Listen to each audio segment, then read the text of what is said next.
Hey everyone, and welcome back to On a Water Break, the podcast where we talk about everything you and your friends are talking about at a rehearsal on a water break.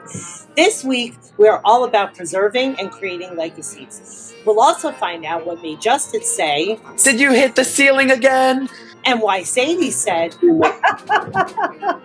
Okay, so George wanted the drum line to move faster.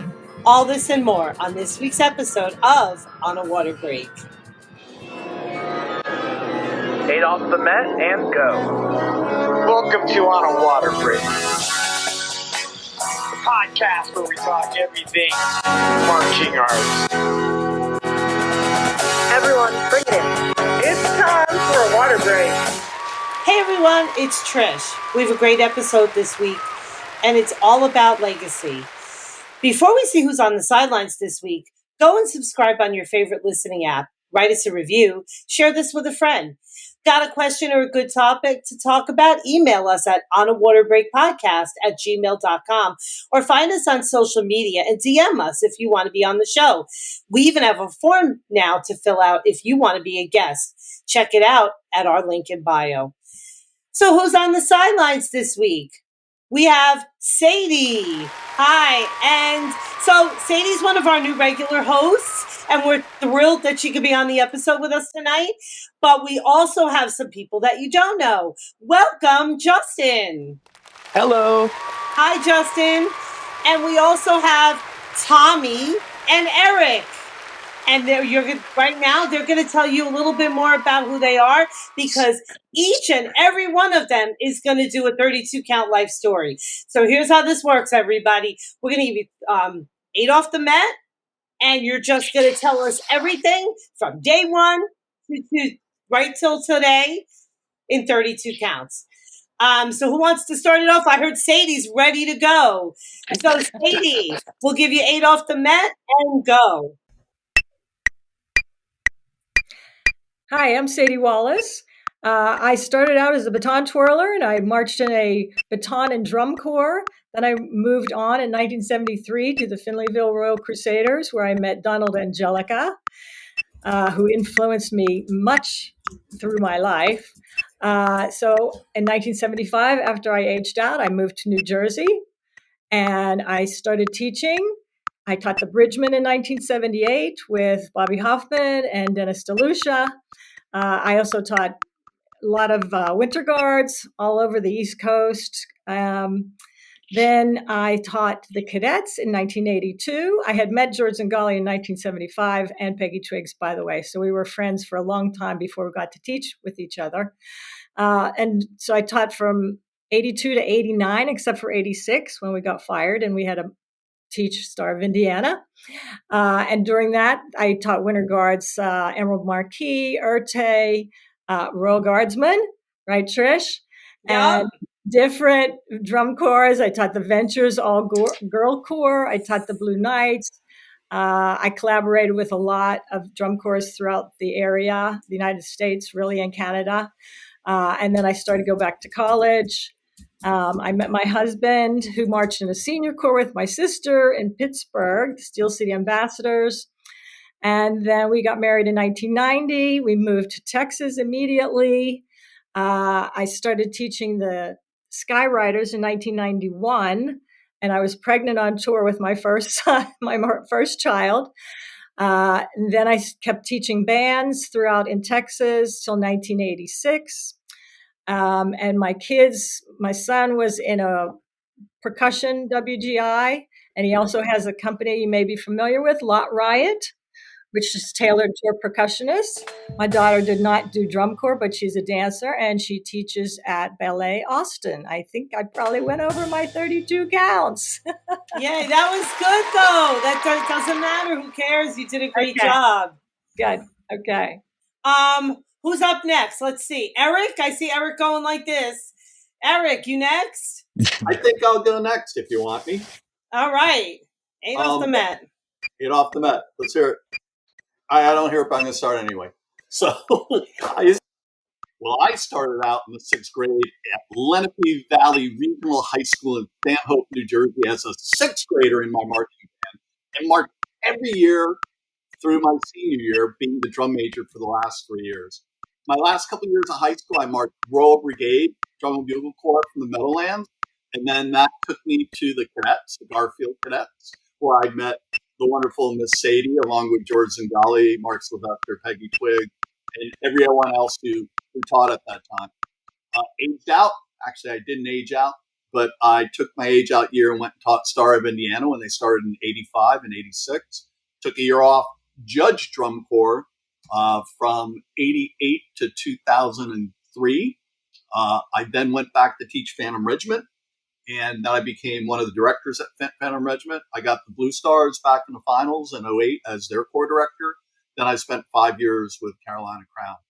I have a connection to Trish also through the New York Royal Guardsmen for a year or so when I was teaching there.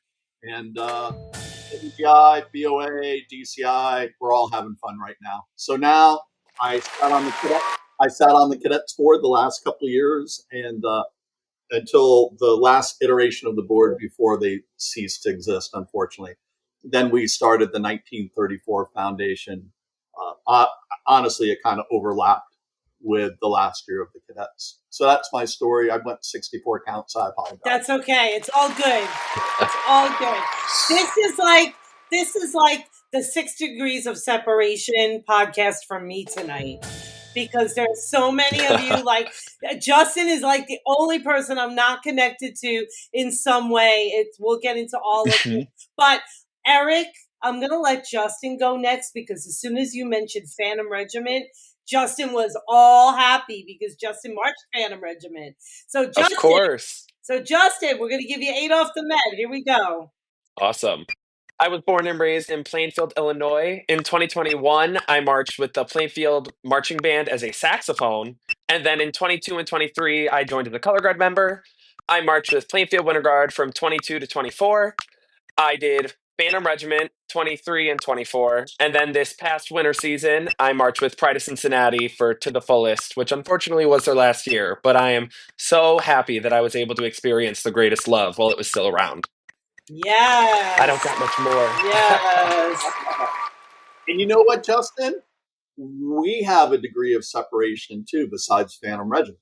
Do we? Yeah, when your high school marching band would go to Illinois State University for your state championship, I probably judged you a couple of times. Nice. We went in 2023, I think, was the 1 year I went with them.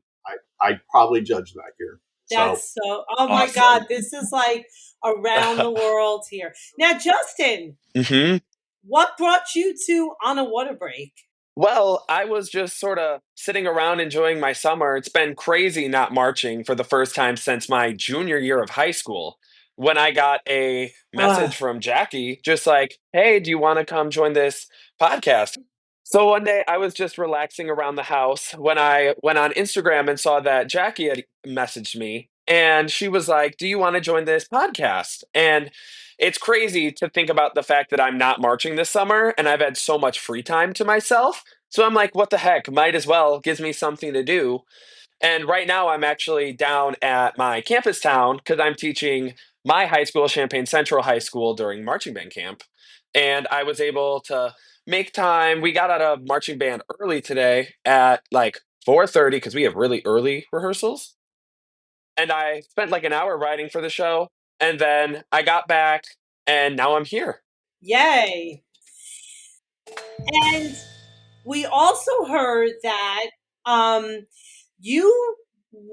we've actually caught you doing a 2-turn on TikTok in a really tiny space. Is that true? Yes, it is. I actually just posted a video on Instagram of me doing a 3-turn inside of my house. Oh my gosh. See that? You guys out there, you got to check that out. Must have high ceilings. Yeah, we have a vaulted ceiling in my front room. Super, super happy that we have that. It's enough to toss a 5 in my house. Oh, love that. Love that. Jealous. So nice. Okay, now we're going to hear from my good friend, kind of neighbor, Tommy Maiello. Tommy, we're going to give you 8 off the Met. Oh, well, I started in 1982 in the Bayonne Cadets. Matt Hurley dragged me down to a rehearsal. Then when the Bridgman folded, I went Garfield. Then I spent 10 years teaching the Raiders, 16 years running the Raiders. Then I had the privilege to run P2 for a year.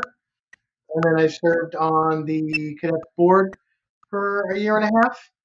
And now we're off creating our own program through Dream Performing Arts, with details to come soon. Yes. Details to come soon for sure. And I see some other people in the frame, Eric, that might want to give their 32 count life story there. I think Ginger is already trying to talk ahead of the count up. Hi, sweetie. Oh my gosh, that is incredible. Thanks. Okay, we want to take time. We want to take this time to preview some amazing episodes and bonus content that we have going on.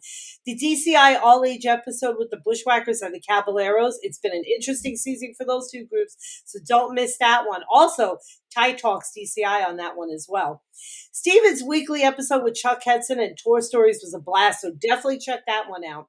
And Jackie's DCI correspondents are crushing the tour reporting. Check out our newest correspondent, Davis J. from the Bluecoats. And we'll be back after this commercial break.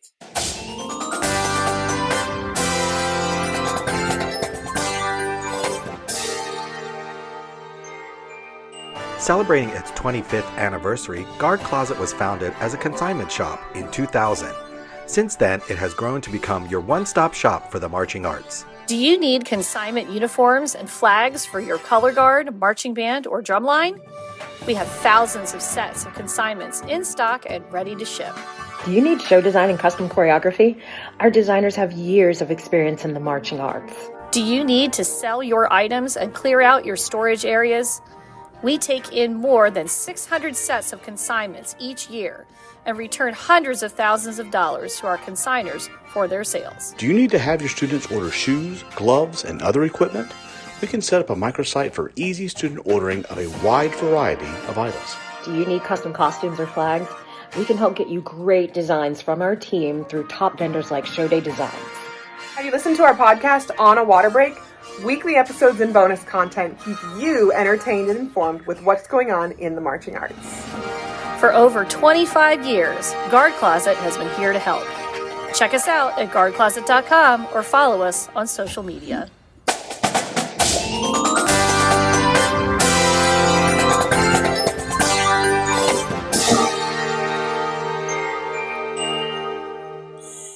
So now, why don't we see what's happening in the news this week?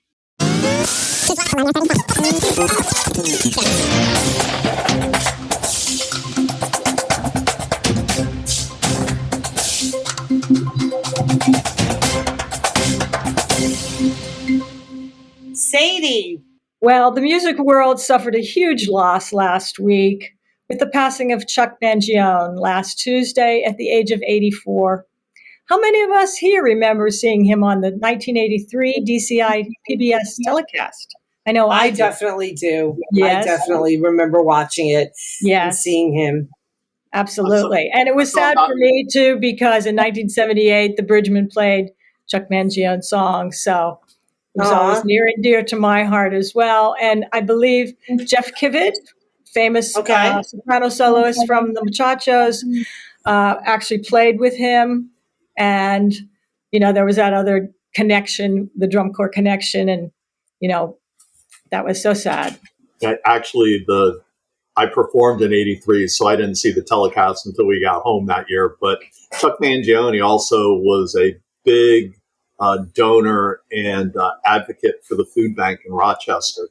And I know they just did, I think it was the last year of DCA, so it would have been 2 summers ago. They did a big tribute for Chuck Mangione with a bunch of drum corps came into town and played his music, and he sat in the front row. So that was a great thing. That's amazing. Yeah, DCI and a gentleman by the name of Rich Gavin pulled that off for everyone. So Rich needs a shout out on that also. So awesome. Yeah, huge loss for sure. I mean, I'm sure every single one of us has either performed or written a drum corps show or a marching band show to Chuck Mangione. So it's really, really a sad loss for everyone, but, most, hero activity. So, okay. Trish, I'm so sorry to interrupt you, but I have some time-sensitive and breaking news to share. I'm here on the sideline with Gabby, who is currently in the running for the Sports Illustrated Youth Athlete of the Year. Welcome, Gabby. Hello. Hi. We are so glad to have you on. You said in the kind of interview for the Sports Illustrated Youth Athlete of the Year that you want to show people that guard is more than just an art, but also a sport. Can you tell me briefly about your experience with color guard? Yeah, well, I started off in 6th grade, and I've been in for about 5 years. I mostly continued on with guard because I met my friend Abby, and she's really helped me along the way. I've been through 3 seasons of marching band and about 2 years on the A-line, and I've done 2 years of World Guard. It's really exciting for me. It's one of the hardest things I've ever done. My favorite show that I've been in so far is, I definitely love the fall season. I loved Running Rampant. It was so exciting. It was like a little bit creepy, apocalyptic, aggressive, and I love doing that. Yeah, and that's with Norwin High School, right? Yes. So you were in that awesome Lizzie Borden show that everybody loved, weren't you? Yes. That's such a great show. I'm so glad to know that, I've got to see you perform in the past. If you win, what's the dream to use with that prize money? My dream, use that prize money for? Yeah, I'm definitely going to put that towards college because that's definitely big push for me. But I'm also hoping that I can put some of it towards DCI. I'm really hoping that I can get into Blue Coats. I've watched them for a few years. I just went to their Blue Way clinic. I got to meet with some of them, spin a little bit, and that was really exciting. I got to know so many people, and I really got to put myself out there. So there's this inspiration in me to they might know me now, and I can inspire myself to keep pushing and get better. So then I might be in that spot one day, and I'm really hoping for that. So I'm probably doing college and I love that. Love to hear that. We actually have an awesome correspondent with Blue Coats that's been doing content for us all summer too also. So maybe we can get you guys connected, and that would give you another in, so you know someone at auditions when that rolls around.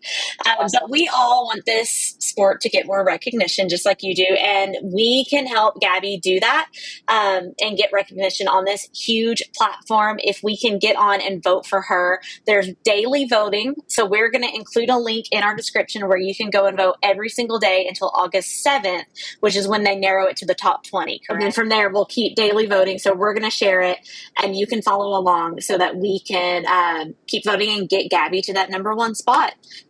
Gabby, thank you so much. I know you just got out of a rehearsal, so I'm going to let you get back to it. But thank you for taking a quick water break with me, and you can get back out on the field. And Trish, we will send it back to you. Thank you. Let's reset. So also, we have one major news item that broke early last week. Eric, Tom, would you like to share your previous big news? The big news that broke last week anyway.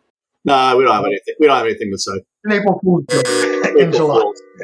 Actually, we've been working on this for months and months, and since roughly about the end of October, early November, with Erie Bank and the bankruptcy trustee, and we're in the final stages. We're waiting to get on a docket to finally have all of the cadets' name, all their logos, and all the intellectual property transferred over to the 1934 Foundation, and the memorabilia too, which everything. That's incredible. That is so incredible. So it's the 1934 Foundation, 1934foundation.org. You could check us out a little bit there. But a little quick thing about our mission, it's really threefold. It's one, to preserve the cadet heritage in a safe place where outside entities can't do harm. The second part of our 3 things is to give money to cadets who are still marching from the 23 show. And we gave out nearly $200 scholarships this past month of May, so over $10,000. Our last, and we raised that money, and here's my shameless plug. if you go to the 1934foundation.org, if you give $250 or more, you could get a miniature of the DCI trophy with all 10. So cool. Very nice. Yeah. That's really, really cool. And then our last of the three things is that we help establish drum corps and startup drum corps with whatever it may be, food truck, parking cars at a show, or just being able to advise people on how to get their drum corps down the road a little bit better. So we've been working hard on that. And honestly, this foundation started more than a year before the cadets, the cadets last year, if you will. I think the thing to say here really on the end of this all is that we're excited with all of this. It's a sad day for, 90 years of cadets. But, this information and this history and all the IP and the memorabilia is going to be in a safe place. And who knows what happens from there. There's plenty of opportunity in the future. But the cadets, as we know them, the 10-time DCI and American Legion champions, unfortunately, will no longer exist.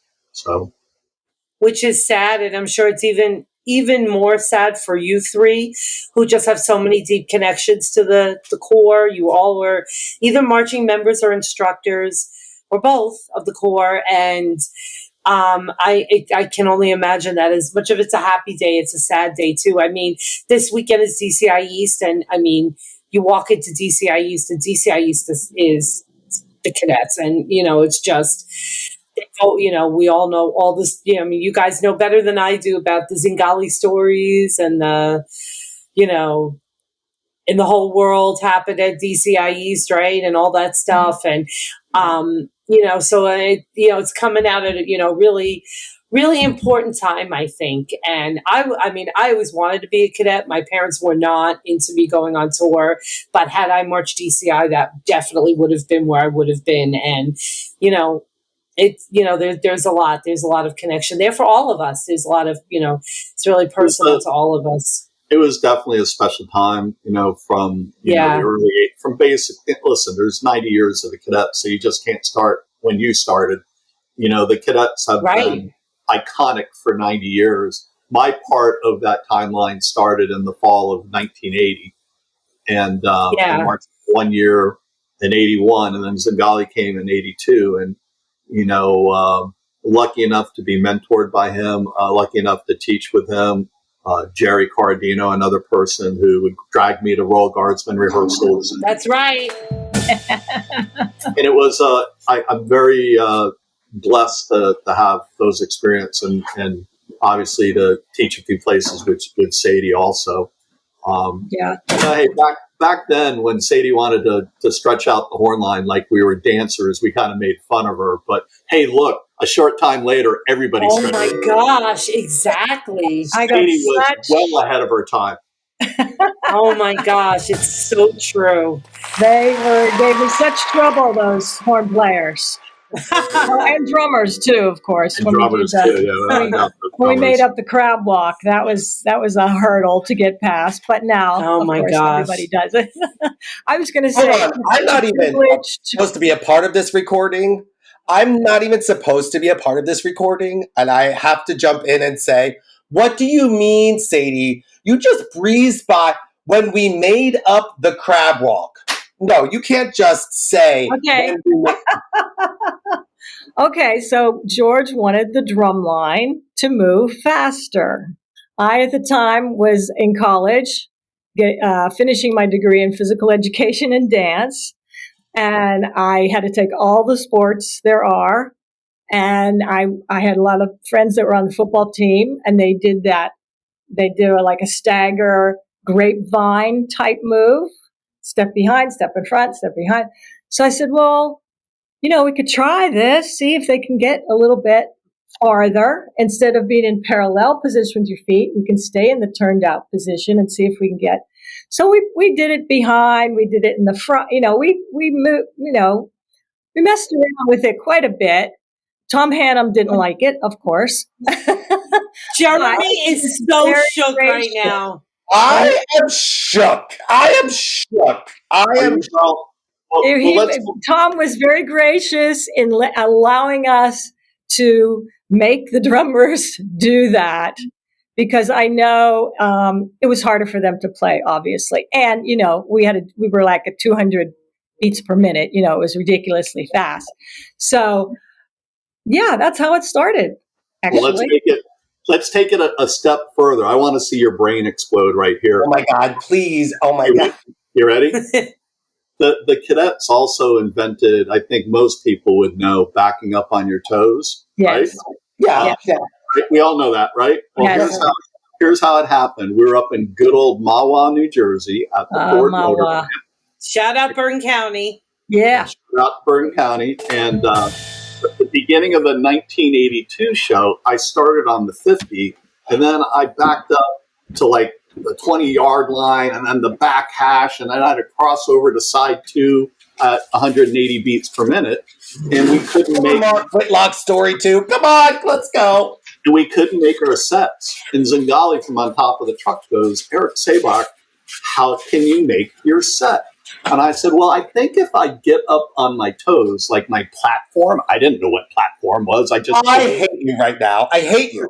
The word just came out of my mouth, and I said, and if I keep my legs straight, I think I could get 3-4 inches for every beat to get closer.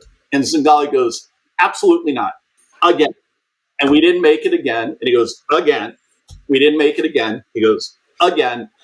Drum corps come all the way into the 50, front and center. Eric Sabach showed them what you're talking about. And then they said, okay, let's break for lunch. And when we came back from lunch, we spent a 4-hour block learning how to back up on our toes. I literally cannot. This is like, I have to say, this is the reason why this podcast exists. Because these are the stories that must be told. Mm-hmm. I don't know who across the world is going to hear this in any sort of way. But to know this is ridiculous. Y'all are ridiculous. I would jump back out. Go ahead, continue on with this lovely amazing. Jeremy is so shook right now, but I know all of you, and I know all of the people that you're talking about, and I've been taught by all of the people that you're talking about. So I'm not shook at all. I'm not surprised. I'm sure. I'm positive that I'm like, I'm not surprised. Be very, very, very clear. We are all very aware that the entire marching art started in the Northeast, and all of these concepts and all the people. One day we'll talk about stepping off with the right foot. So we'll talk about that. Yeah, come on back. I think, Eric, you and I both had influence on that. Yeah, we both did. Because I was a dance minor, and dancers do their right on the right foot. Right? There it is. Marching band was always left. And you know why the Cadets stepped off on the right foot? Not just dance, but the thing that put it over the top. Everybody steps off on the left. Let's step off on the right. Exactly. Right. That was a Mark Sylvester. We all knew in the color guard world, it came from a dancer. Like we knew, like, you know what I mean? Right. Like you didn't even know you knew. Like you were like, oh, somebody. Okay, I can't. I have to stop. I need a minute. I'm going to call the podcast or something. I'm too much. Hey, I have one little shout out for Cheryl Gillick, who's not here. Oh, but, she wanted to be. I know she wanted to be. Yeah. Whenever there was a drill where the color guard had to go, some ungodly amount of space, would say, and Cheryl was on the end, and they go, who should we put on the end? And we go, Phil Hauer, because she'll make it. The tiniest little legs, but she got there. Come hell or high water, she made her dot every time. She's amazing. another Royal Guardsman girl. Yep, exactly. And I'll tell you what, guys, let's throw a shout out to the West Coast, because demi-plie, point with your toes, jazz run for the horn line. Let's give a big shout out to Stanley Kanam for bringing that activity. And Stacy. And Stacy, the Devils. Absolutely. Yep. Definitely. Absolutely. I mean, Tommy, taking it back to you. I mean, I remember that episode where we had you on, and you talked about how you were starting this 34 Foundation and what you guys wanted to do. And you've already accomplished so much. Like what else do you want, what else do you want to accomplish that you could talk about right now?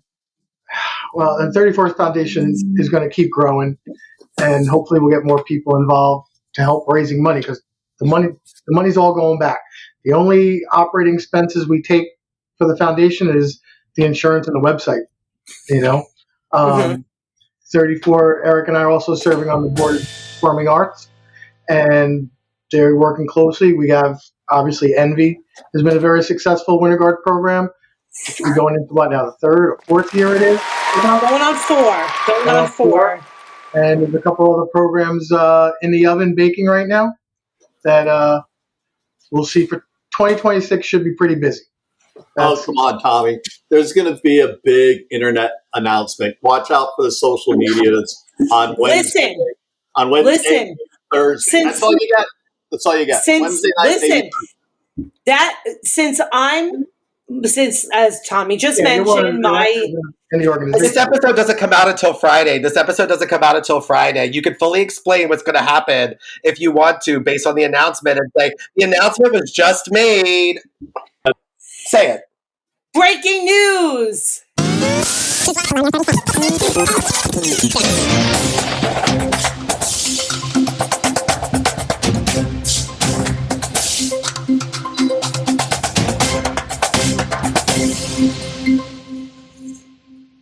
On Wednesday, we will have announced that Legacy Drum Bugle Corps will take the field in 2026 as a SoundSport. And the idea behind Legacy, we will follow the ethos and principles of the cadets with a new generation of young performers, a very innovative staff. When you see the names on the staff, we'll save that for another day. When you see the names that want to make this work, along with Eric, myself, and a fantastic board of directors, 2026 is going to be a blast. And, hopefully everything goes according to plan. Legacy will be around for 90 years. And just to continue that tradition of excellence and just carry on the legacy of Holy Name into the future for the next generation of marching members. And I think it. We're here. You let this one ride for a little bit, the applause. You let them go around you like, you wave and you go like this. You're like, what you let that happen a little bit. There you go. I think it's really important for people to hear now, too, is that the foundation is housing the history of the cadets. And Legacy will not be the 10-time DCI, 10-time American Legion champions, but it will be its own startup. No history from day one. The history will be created, and we just have looked at it and gone, DCI without something with the cadet spirit of innovation and tradition and that ethos has been missing for the past couple of summers from DCI. And listen, we're cadets, and the people helping us are cadets, and we'll happen to be in North Jersey, and hopefully we get promoted out of SoundSport, in the proper amount of time, maybe really quick, maybe really long. But the level of support from people within the activity, be it sponsors and alumni and instructors, it's been nothing but love. And we're prepared that there'll be some detractors like, why do you think you can do this? And you know what? We're crazy. That's why. So the foundation. The foundation is the museum for the cadets, Drum and Bugle Corps, Cadets of Bergen County, Garfield Cadets, Holy Name Cadets. And that ends. We are not taking anything from the cadets other than the ethos. And so we're a completely standalone organization. When I say we, I advise, and I'm a board member. It's Tommy Maiello who's at the helm of Legacy, and I'm at the helm of the... And how we help each other on both has just been inspiring, and we'll teach these kids their legacy of carrying on a tradition, but be brand new at the same time. But know where it came from. So Trish, you freaked me out a little bit, and I was text messaging Tommy in the background at the beginning of this episode when you said, we have a great episode tonight this weekend. It's all about legacy. And I was like, oh! No. I wasn't. A little tongue. I was going there a little tongue in cheek, but I was trying to think of a way to incorporate what you guys were coming on for and what Justin was coming on for. So you guys are preserving the AI. Blame it on AI, Trish. Blame it on AI. Exactly. Yes. Hey, Tommy, can we keep the song? Can you keep the song? Oh, holy name. Eric, we've been talking about this. Well, here's the one idea. Teach the kids the same song. Yeah. But the last line, you change it for "Our legacy shall always be." Perfect. That's beautiful. That's what just got to chill. That's beautiful. We had a couple of different ideas, but that was the first one we came up with. You like that? I love it. Sadie Wallace approved. You like that? Oh, my God. Yeah, we come up with a couple of different ideas. Well, there's just something about that song. It's I don't know if you guys are familiar with it, Jeremy and Trish. I want to experience more. It's and let's tease this one too, Tommy. Yes, we're out here now. There's two people that kind of start from the top of the design team, and the design team will be kind of built out from these two people, and then the caption heads and the staff from there. But I think matching up Jay Bocook's musical arrangements with the mind and brilliance of a Greg Lagola is going to make for a real fun drum corps. And nice. And what we want to killing it over. What is happening right now? And what we want to do, we're in a vortex. Is to have, since we're starting out in SoundSport, maybe going to open class relatively slow or quick, whatever DCI decides they want to do with Legacy. But do you hear that, DCI? Do you hear that? We're going to throw it out there. Whatever you decide. Yeah, Eric says, Tommy says, whatever. We're going to follow the rules. We'll follow the rules. Rules will be followed. Follow the rules, follow procedures. That's why DCI has them. We want more drum corps involved and not less. And having a good foundation of everything is really important.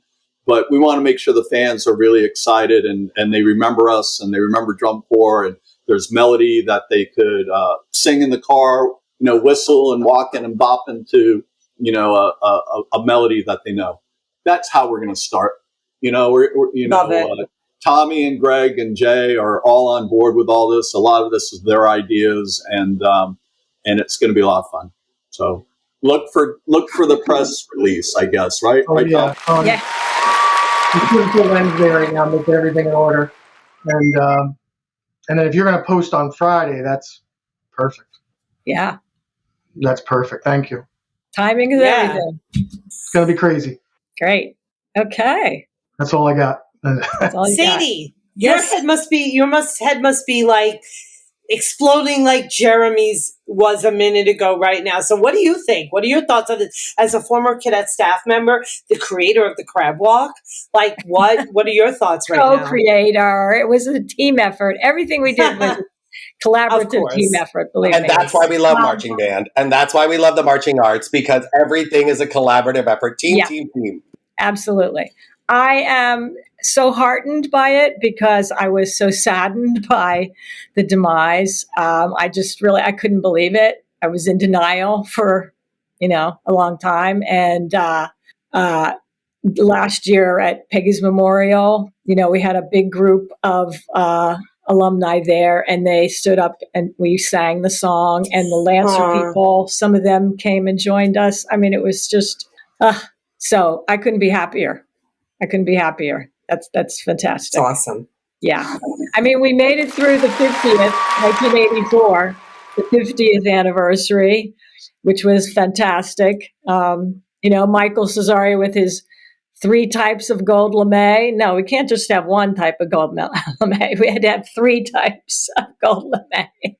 But it was very fitting, and it was a great celebration for 50 years. So I think there's one thing that all cadet members, all cadet staff, all cadet volunteers, all cadet admin, I think if you were to ask them, what's one word that they learned in their time with the organization, be it for the greatest reasons or the worst reasons. I think the word is perseverance. That when you're a cadet, you learn to. Somebody said this to me recently when an advisor, when talking this out, and Tommy's going to laugh when I say this, like, Eric, you love to get punched in the face because you just love to get punched in the face. But when you get your mind set on something, you're a cadet. You don't give up, and that's what a cadet is. We'll keep getting punched. We'll keep getting up. Hard is easy to do, but for a cadet, the impossible, just give us a little more time. Yeah, it's true. And it carries through your life too, and in any situations you have. Right? We get the reactions like we got from Sadie there, and I know we just met this tonight. If we get reactions like that over and over again, it just makes the blood, sweat, and tears worth it. No, you see, yes. I'm so glad you said that, Tommy, because jumping back in and for me to jump out of this, because I have nothing to do with any of this. I'm just like, the history and all that is like more mind blowing to me. But I would have to imagine, Tommy and Eric, you hearing Sadie say that is probably exactly what. How do you do this here? I don't know how to do this. I'm old. I don't know how to. Well, let me tell you one thing. Remember in the cadets, they were giving staff members and alumni were giving their jackets to the new people and everything, to carry on. I was being selfish. I would not give up my jacket. I still have it. Something just told me to hold on to that. And I'm so glad because I can wear it when I see Legacy and, be proud. Yeah. Great. Can't wait. Can't wait. Now I got to sit here and do jump core work for 4 hours because you just motivated me. Say it again. I'll keep working on the budget. Yeah. Look at that. There you go. I think there you go. I think we completely blew up your schedule for this episode. Probably. Too. It's all good. It's all good. Podcast is we are a weekly podcast. This is we have a format, but sometimes that thing gets thrown out the window. No one cares. Okay, good. It's so true. So we're going to give Tommy a little time to work on that budget, and we're going to give you our travel tip. It is time for your Peak Group Travel Tip of the Week, brought to you by our sponsors at Peak Group Travel, helping you navigate your next adventure, whether it's across the country or just your next competition. Hi, everyone. It's time for your travel tip of the week with me. I'm Beth with Peak Group Travel. Performance tours are a great way to showcase your ensemble in new cities and for new audiences. But be sure to also include local attractions and sightseeing tours or cruises to give your group a full cultural experience while they're on the road. Don't forget to like and follow Peak Group Travel on Facebook, Instagram, and LinkedIn. And be sure to email info@peakgrouptravel.com when you're ready to start planning your next performance tour. This is your travel tip of the week with me, Beth, from Peak Group Travel.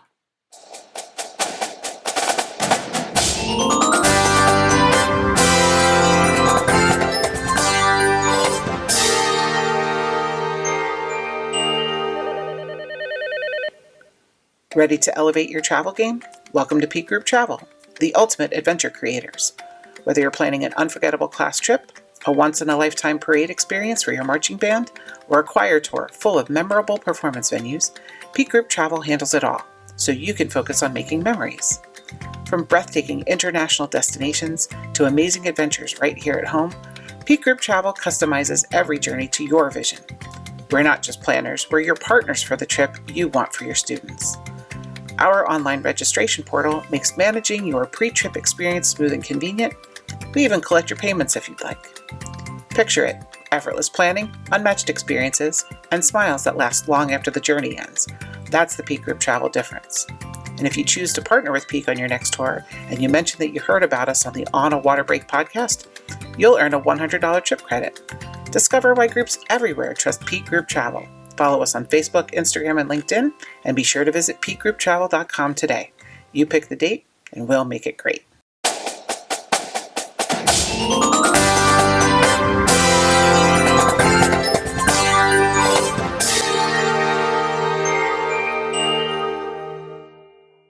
Okay, everybody, we are back, and it is time for our 60-second tech block. 60-second tech block. 60-second tech block! That's my favorite part of the whole thing. Okay, this is the segment where one of our hosts or guest clinicians is put on the spot to deliver a nonstop 60-second tech session on a topic that needs some serious attention after the last run. Our special tech this week has come prepared with 3 topics they think they can talk about for a full 60 seconds straight. No hesitation, no pauses, just pure technical gold. And this week, let's see, I think we'll throw it over to Justin. Nice. Let's do it. Justin. Yeah, let's do it. Justin, you said your best topics were using videos not just for run-throughs, getting over performance anxiety, how to achieve a 3-spin under a 5 inside your house. That's the one I want to hear about. I want to hear about achieving a 3-spin under a 5 inside your house. Everybody else, what do you guys think? Yeah. I think we have to go with that. Yeah. For sure. Okay, so let's go with that one. All right, Justin, are you ready? Ready as I'll ever be. Eric, can you pull up a 60-second timer on your phone? Queued up and ready to go. All right, 60 seconds on the clock and go. So I think one of the biggest things before attempting even a triple turn is to be able to take every step down from there, being able to do a double turn, a single turn, and even just a technique 5, and know that your consistency is something that you can trust. So number 1, you don't hurt yourself. Number 2, you don't hurt the walls. And number 3, your mom doesn't come in the room yelling at you because you just broke a vase off of the stool you have sitting on the corner. I think one of the biggest things for me when I was attempting it is overcoming the anxiety of not trying to spot when I'm all the way up and looking behind me, which slows down my turns. So being able to just trust that my placement and technique is something that I need to just go with and be able to spot that last turn right as it's rotating and catch it in my hands, and then also look confident while doing it and not looking like, oh my God, there's a rifle spinning and I'm turning and it's inside and my mom's right next to me.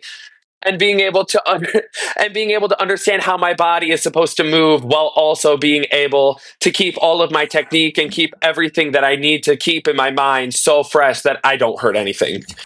Yes! Way to go, Justin! 60-second tech block! What did you guys think about that? That was great. That was wonderful. That was great. Listen, let me tell you something. Question about your turn.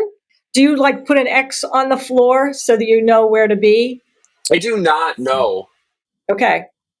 Just a thought. So when Good Justin was talking about like the ceilings and the space and your mom and all that stuff, it took me back to my days when I was in Royal Guardsmen with Sadie and Eric. And my room at home was down in the basement. And there's like those white, like foamy tile ceiling, whatever they are. Let me just give you my tech block tip here. Noxzema. Do you even know, Justin, what Noxzema is?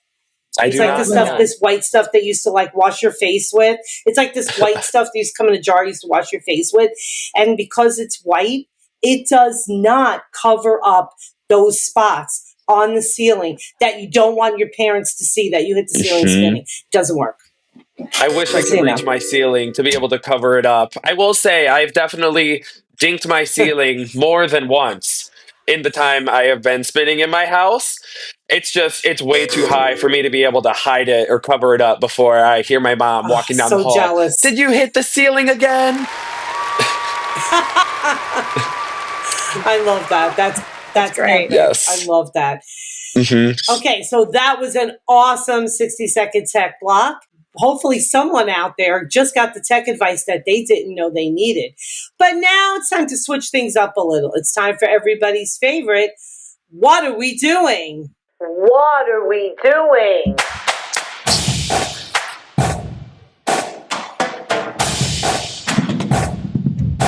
What are we doing? This is the part of the show where we let loose a little bit, or maybe a lot, I mean, like we haven't let loose on all this episode. Right. This is your chance to rant about something in the marching arts that just doesn't make sense. Maybe it's a tradition that needs to go. Maybe it's a habit that performers can't seem to break. Maybe it's something that makes you think, why are we even doing this? Or why haven't we started doing this yet? Whatever it is, this is your moment to call it out. So who's got something they need to get off their chest? Justin, what are we doing? I think my thing that I need to get off the chest is, I know it's a very big thing in the marching community, but I hate when there's like colorful face makeup everywhere and it's just covering the entire face. Like, call me old fashioned, but I love a nice, good, very like simple, pretty eye look. Love it. Agreed. Love it. Okay. Who's next? Tommy, what are we doing? Oh, man. At the moment, I can't even think of anything. I'm still focused on what we're doing and just overwhelmed with the whole podcast. I could throw it to what you and I always talk about, which is, what are my Yankees doing losing again? They're losing 3-2. Oh, no. What are they doing? Talk about something enjoyable like that. That's a different What are the Yankees doing? Do you know how many people came up to me at the Clifton show, which was the week that DJ LeMahieu was released, saying, you're the first person I thought of. You're the first person I thought of. You're the first person I thought of. So what were they doing? At least now you can focus on Keith instead of DJ. And oh my gosh, he listens to this. Hello. Okay. All right. Sadie, what are we doing? Wow. What are we doing? I think I talked about this on the other time I was on the podcast. And again, because I'm old, and I'm used to working in George Zingali drill type things, that your eye follows one thing to one effect. And there's so many effects on that football field. I don't know where to look. And I want to look at everything because they're all fantastic. The color guards spinning 3 rifles at a time, doing cartwheel, but I like to watch the drum line too, and they're doing cool stuff. And I like to watch the horn line. So for me, it would be just maybe a little more focus on, Eric, one effect that blows your mind, like a Z-pole.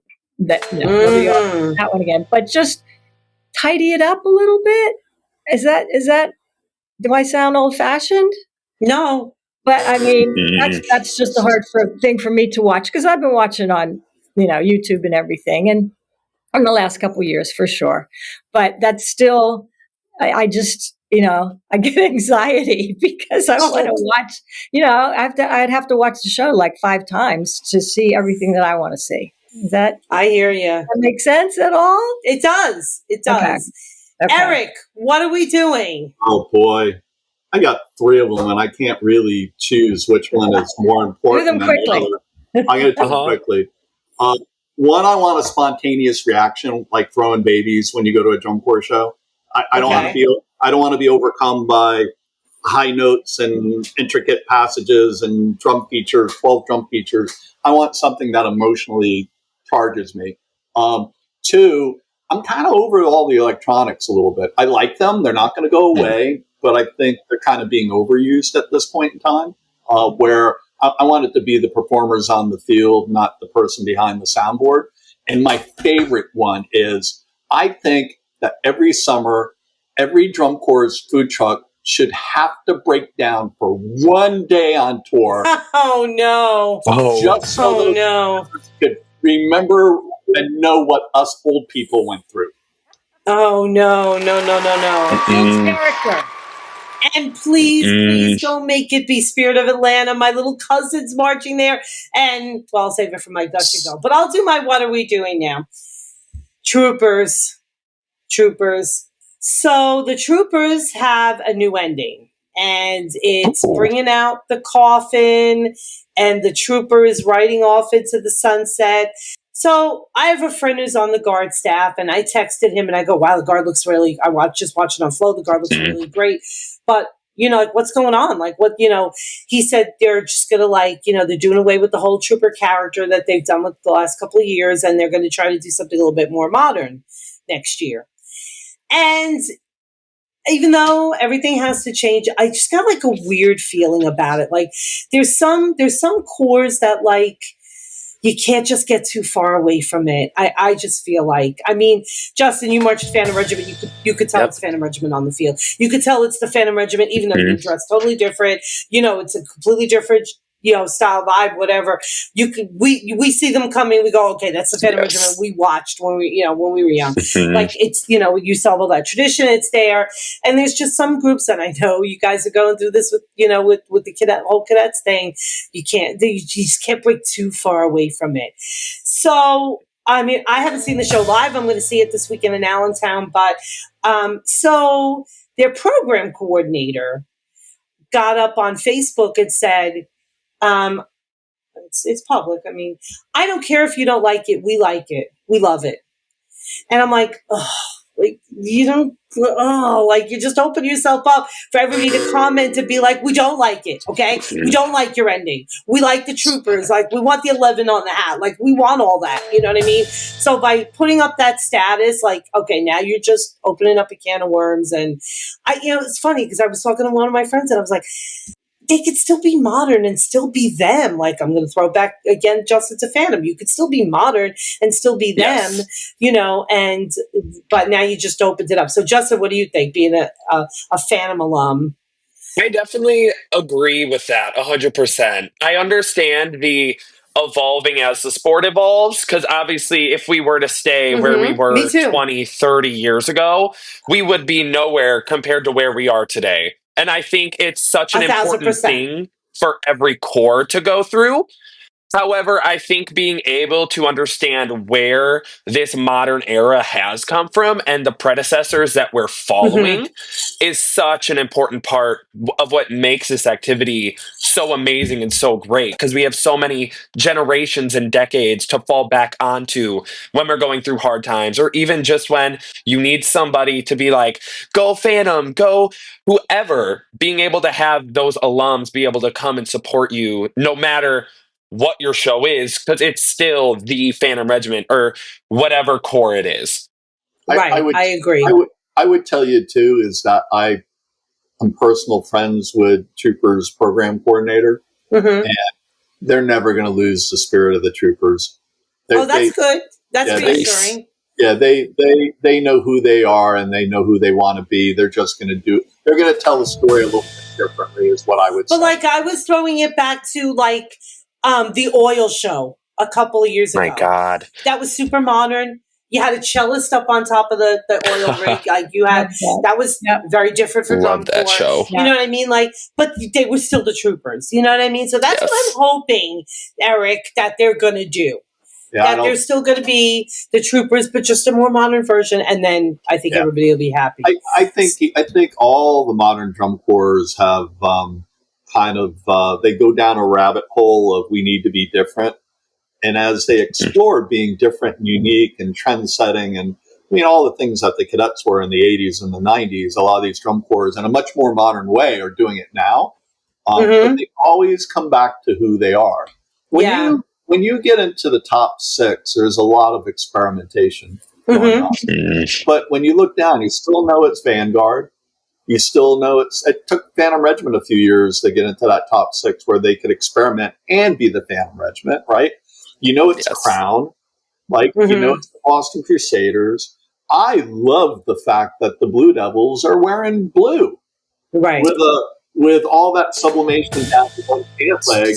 There's even, if you look close, there's even a white stripe down their pant leg. So I think the more we evolve and the more we try new things, and Vanguard is definitely doing avant-garde without a doubt. But, I think more people come back and go, well, we've explored all this. Now, how does that fit into our personality? Right? I think Blue Coats in Boston are doing that phenomenally. I love the fact that there's melody in the Blue Devils show. It's the only 2 songs I really could walk to the car singing. Kashmir and the Evanescence song. I think it's phenomenal that we're pointing that direction again, thankfully. Absolutely. Great job, everyone. Set your equipment down. Touch and go. All right. We got that off our chests. Let's get into our gush and goes. This is your chance to shout out something awesome happening in your life, marching arts related or not. Maybe you're excited about a performance, a student success, a big life event, or just something cool you want to brag about. No negativity here. Just pure, it's called Gush and Go. just pure, unfiltered hype. So who's got something to gush about? Justin. Yes. So I'm personally super excited about the fact that within the next 2 weeks, I'm finally going to be able to move into my actual apartment. Because for the past couple of weeks, it's been so crazy trying to find everything and try to get everything together. But I know the second I walk in that apartment and I'm staying with 3 of my bestest color guard friends that I've made from college, it's going to be a nonstop party until we graduate our senior year. That's amazing. Do you plan to march this winter? You do? Unfortunately, I do not.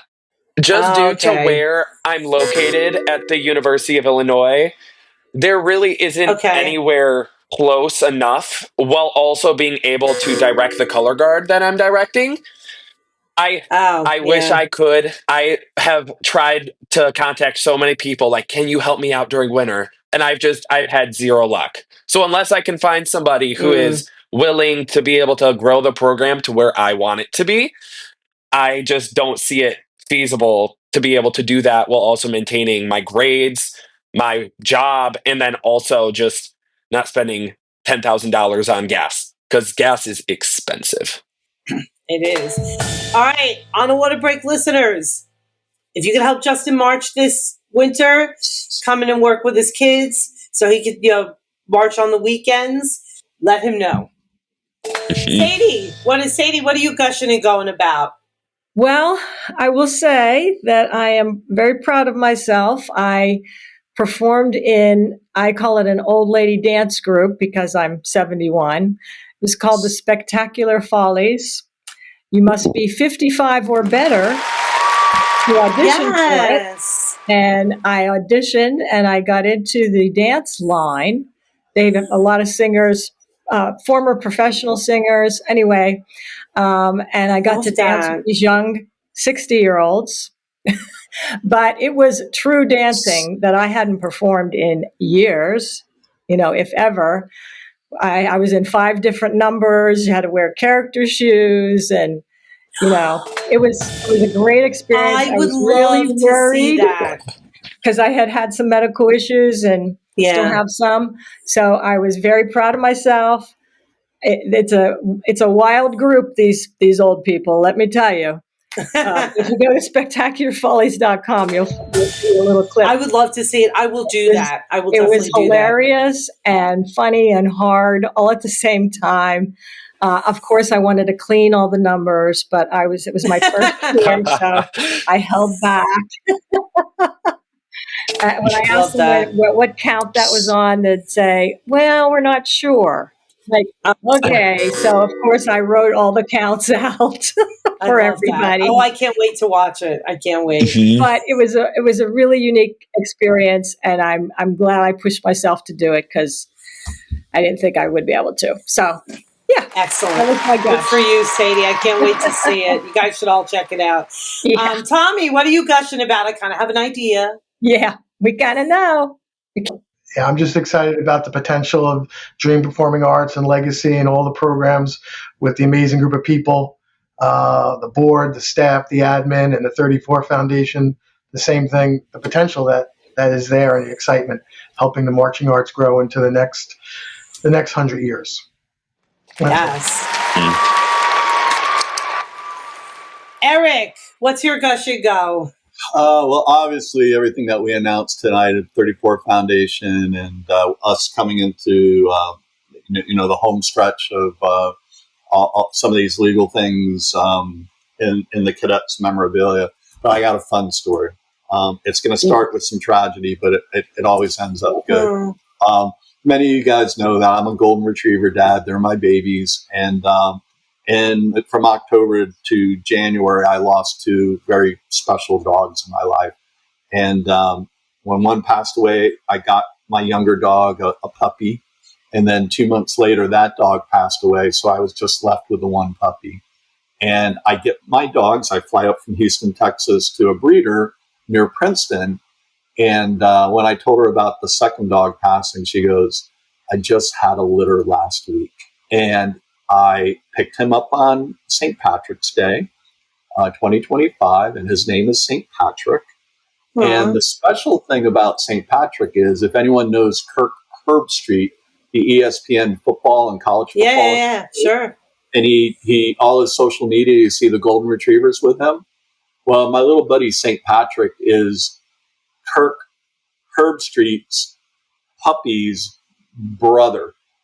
Oh, so my gosh. They're from the same group. Yeah, so my little boy has a very famous younger brother now. So that's my discussion about that. I love it. Well, my gush and go is DCI East weekend. I am so excited for so many reasons. I get to see so many friends and all the shows. I'm going Friday and Saturday. All the shows that I've seen all year in Flow, I'm going to finally see live. My boyfriend's coming. He's got stuff out there he wants to do. But the most exciting thing is I'm finally going to see my little cousin perform with Spirit of Atlanta. And I'm so excited. I know listeners of the podcast have heard me since the minute she got contracted. She did this all on her own. She was in her high school guard in South Carolina, Crescent High School varsity. She did, and then she decided to go and audition for Spirit. She got contracted. Here she is going into DCI East weekend, 1 week from the end, and I am so excited. So shout out to Haley. You almost did it, girl. You're almost there. You're almost at the finish line. I'm so proud. Somebody else in my family is crazy about this activity like I am, and I'm so proud of her. That's great. My daughter-in-law is a Spirit of Atlanta alumni as well. All right. Yes. Yeah. That's awesome. It's called Gush and Go, not Gush and Stay. Let's go. Well, thanks so much, everybody, for a great rehearsal this week. Thank you for everyone who was spending time with us today. Justin, Tommy, Sadie, Eric, and even Jeremy popped in. Got a question or a good topic to talk about? Email us at onawaterbreakpodcast@gmail.com or find us on social media and DM us if you want to be on the show. We even have a form now to fill out if you want to be a guest. We love having people on the podcast, so check that out on our link in bio on our social media. Or you could just take out your phone, make a video, and send it to us, and maybe you'll see yourself on the podcast soon. And can you all tell us where we can find you on social media, Justin? You can find me at justin.vs.guard. That's really it. I don't have many social media platforms. Okay. Eric? I'm easy to find as Eric Sabach at Facebook, but also the 1934foundation.org and the 1934 Foundation on Facebook. Awesome. Tommy? Yep, same thing. Tommy Maiello on Facebook.